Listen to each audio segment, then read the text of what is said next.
Cinderella एक खूबसूरत लड़की थी जो अपनी माँ के साथ खुशियों से बचपन गुजार रही थी।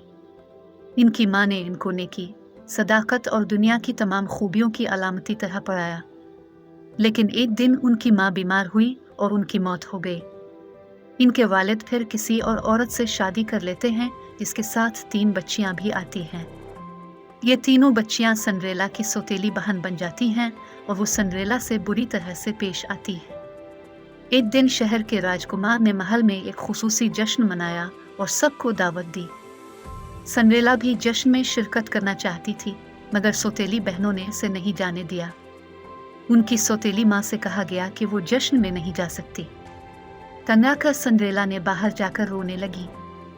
ऐसे में एक जादुई पे इसे एक दवा देती है जो उनको खूबसूरती और चमकीले लिबासों में तब्दील कर देता है। वो जश्न में पहनकर जाती हैं और वहाँ राजकुमार को मिलती हैं। वो उनकी खूबसूरती पर फिदा हो जाते हैं।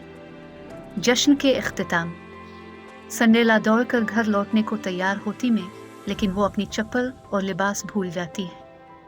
वो सिर्फ एक चप्पल छोड़ती हैं जो इसके पाँव के मुताबिक नहीं थी। राजकुमार पूरे शहर में चप्पल को ढूंढता है ताकि वो वहाँ की खातूनों के पाँव पर पंजा करे। आखिरकार वो सिंड्रेला के घर पहुँचता है और जूते इसके पाँव में मौजू होते हैं। राजकुमार और सिंड्रेला की शादी होती है और वो खुश रहते हैं। उनकी अच्छी नेकी और हसन पर राज करती है, जबकि सिंड्रेला की सौतेली बहनें अपने बुरे अमाल का बदला भुगतती हैं।